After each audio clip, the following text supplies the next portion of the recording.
E hoje a Universidade Federal do Sergipe divulgou novo relatório sobre os impactos da pandemia na população vulnerável aqui em nosso estado.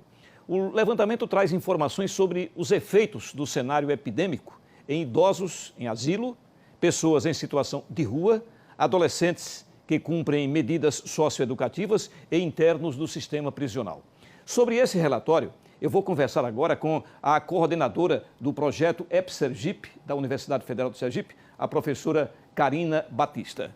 Professora, boa noite, seja bem-vinda. Inicialmente, eu gostaria que a senhora falasse da situação do momento do sistema prisional. Muito boa noite, uma satisfação, Gilvan. Esse acompanhamento de dados vem sendo realizado desde o ano passado e nós pudemos verificar que houve um aumento no número de infectados no sistema prisional. Esse aumento foi da ordem de mais de 200%, porém, uma explicação para o fato é que também houve uma intensificação nos testes realizados dentro do sistema penitenciário. Então, hoje nós temos uma visão mais fidedigna, mais realista da situação do contágio dentro das prisões, que se nós compararmos com o índice de contágio na população em geral, vamos perceber que entre os presos o contágio foi 3,4 vezes maior do que na população em geral. Professora, com relação aos idosos, o que é que revela esse levantamento? Uma outra preocupação nossa, também com as instituições fechadas, digamos assim, são as chamadas instituições de longa permanência, onde os idosos vivem. Então, a primeira pergunta era identificar qual é o universo hoje de idosos no estado de Sergipe, vivendo em instituições de longa permanência, já que são eles, o grupo prioritário. Se os idosos já são prioridade, mais vulneráveis ainda são os idosos que vivem em instituições fechadas. E nós apuramos que no nosso plano estadual a estimativa ainda está subestimada. Por quê? O plano estadual ele busca informações no censo do Sistema Único de Saúde, da Assistência, e esse censo não inclui as instituições privadas. Nós sabemos que muitos asilos, muitas instituições de longa permanência, são instituições de organizações comunitárias, organizações religiosas. Portanto, a nossa preocupação é que a estimativa hoje no plano estadual esteja defasada em relação à realidade de idosos que precisam ser vacinados. Uma das preocupações também, claro, é o pessoal de rua, aquelas pessoas que vivem nas ruas. Justamente. Qual a informação que a senhora tem? Veja, esse também é um público que acaba sendo muito invisibilizado, no debate público, nas políticas públicas. Então, igualmente aos idosos, ainda falta no nosso estado um levantamento mais apurado de quantas pessoas vivem em situação de rua no estado de Sergipe. E, em razão disso, até pela invisibilização, nós percebemos que não há menção no plano estadual para esse grupo. Então, uma das nossas recomendações ao poder público, tanto no nível estadual como nos municípios, é que seja feito um levantamento dessa população para que ela possa também receber a atenção prioritária, já que a vivência na rua certamente é uma situação de grande vulnerabilidade e de grande exposição ao vírus. O pessoal que vive na rua também tem que ser vacinado, né, doutora, né, professora? Com certeza. E esses grupos, Gilvan, embora muitas pessoas possam achar que são grupos muito segmentados, traz um impacto na vida da população como um todo. Se a gente pensa nos presos, nos idosos, enfim, nas pessoas que trabalham com esses públicos, os profissionais, estão em contato com essas pessoas. Então, se nós estamos buscando prevenir, conter a epidemia, nós precisamos resolver também esses grupos mais vulnerabilizados na nossa sociedade. Professora, nós já estamos aqui vivendo a evolução dessa doença e nós estamos enfrentando a terceira onda da Covid-19.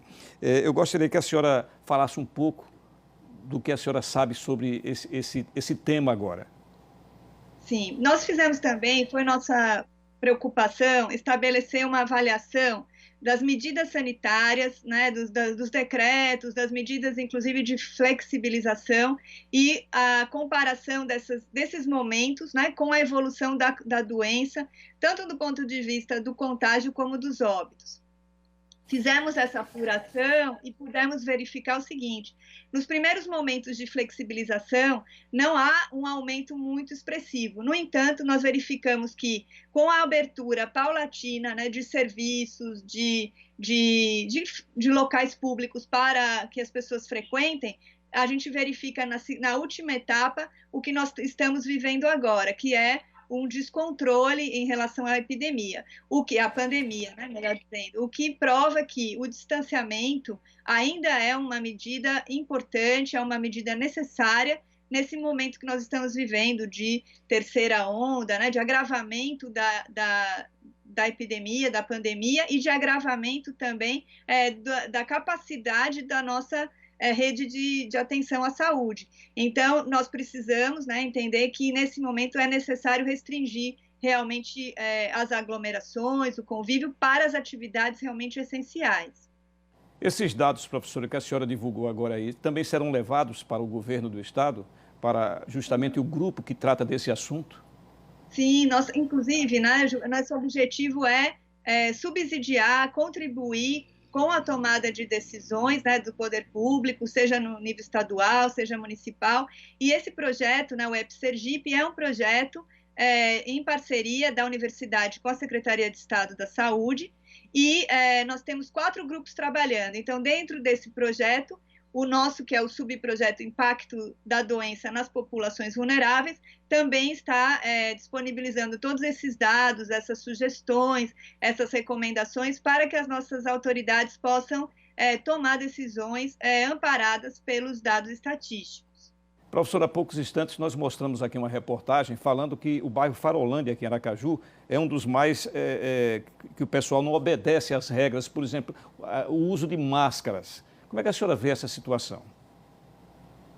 Eu considero que ainda está faltando, né, uma comunicação mais clara com a população, né, de conscientização, de esclarecimento, né, de que cada um de nós tem uma responsabilidade, né, nesse cenário, de que nossas atitudes, né, individuais têm um impacto no coletivo, que nós precisamos pensar mais coletivamente, né, porque hoje nós vemos que a doença ela alcança todas as classes sociais, inclusive todas as idades, ainda que de forma diferenciada, já há casos de crianças, já há casos de bebês. Então, a sociedade e a comunidade precisa tomar ciência, né, esclarecer-se dessa situação, entender que tem um papel a cumprir, esse é um papel nosso de cidadania. Eu entendo que a gente precisa reforçar a nossa comunicação, a vacina é importante, mas mesmo as pessoas vacinadas podem transmitir a doença, não é? Mesmo as pessoas vacinadas podem contrair a doença nos primeiros dias, porque os estudos também têm mostrado que são semanas, né, necessárias para garantir a imunidade. Então, acho que nós precisamos, e eu até parabenizo a vocês por essa oportunidade, porque o quanto mais, né, nós pudermos esclarecer a população sobre esse cenário, né, melhor vai ser para todos nós, para toda a população de Sergipe, né? Com certeza, professora. Eu falei aqui com a professora coordenadora do projeto EPSergipe da UFS, a Universidade Federal, professora Karina Batista, a quem agradecemos pela sua entrevista aqui. Obrigado, professora. Uma boa noite para a senhora. Bom final de semana. Eu agradeço muito. Boa noite. Boa noite.